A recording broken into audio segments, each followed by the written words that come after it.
Hello everyone. Today we're going to talk about something that quietly sneaks into almost every part of our lives: internet addiction. You know, that endless cycle of just one more scroll, one more click, one more video.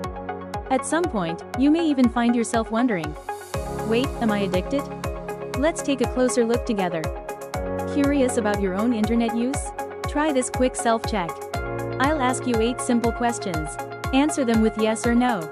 Do you stay online longer than you intended? Do you lose track of time while on the internet? Do you feel restless, moody, or irritable when trying to cut down or stop internet use? Have you repeatedly tried, and failed, to control your internet use? Has your work, school, or social life been negatively affected by internet use? Do you go online to escape problems or relieve a bad mood? Have you lied to family, friends, or others to hide how much time you spend online?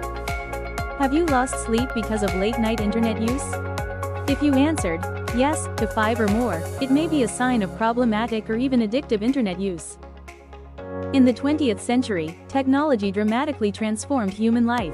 We entered the so-called information age, where knowledge was produced and shared at lightning speed, and the internet became the main vehicle. The story of the internet begins with the Cold War rivalry between the United States and Russia. In 1969, the first computer network was established in California. Soon, institutions like NASA, MIT, Harvard, BBN, and SDC joined. At first, it was limited to engineers and specialists, but in the 1990s, its use exploded and became part of everyday life. Internet addiction can be defined as the inability to control excessive internet use, losing interest in time when offline, experiencing irritability or restlessness when disconnected, and seeing one's work, studies, or relationships negatively affected.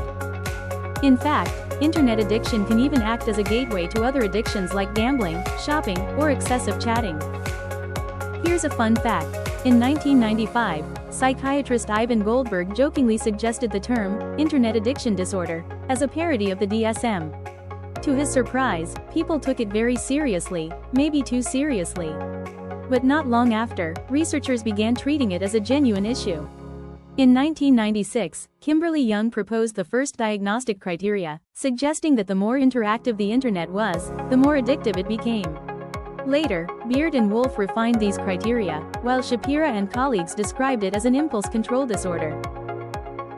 Epidemiological studies suggest that about 6% of the general population may meet criteria for internet addiction. Among students, the rate climbs to 9 to 13%, with the majority being male, about 71%. On average, problematic users spend 11 or more hours per week online. Comorbidities are also striking, up to 86% present with depression. Others show personality disorders or ADHD. Traits like low self-esteem, novelty-seeking, and poor impulse control are frequently observed. Etiology points to both biological and psychosocial factors. Having the short allele of the serotonin transporter gene increases vulnerability. Low serotonin levels are linked with impulsivity. Loneliness, poor self-concept, or unformed identity can make the online world more appealing. In short, the internet provides social support, sexual gratification, opportunities for role-playing, and a sense of recognition. Sounds great, right? Well, until you realize you've been glued to the screen for 8 hours and forgot to eat. Now let's talk about the impact.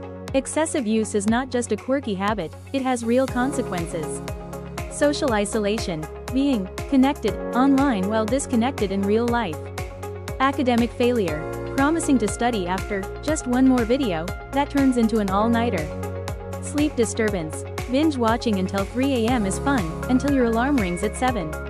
Weakened immune system, because your body doesn't forgive poor sleep and inactivity. Musculoskeletal problems, let's be honest, many of us are one Netflix season away from developing a permanent hunch. Family conflicts, when dinner conversations turn into everyone staring at their own phone, something's missing, and it's not dessert. Treating internet addiction requires a combination of strategies. Addressing comorbidities, depression, anxiety, ADHD, and other addictions must be treated alongside. Pharmacological options. Some studies suggest medications like naltrexone may help by modulating the brain's reward system. Cognitive behavioral therapy, CBT, the most common therapeutic approach.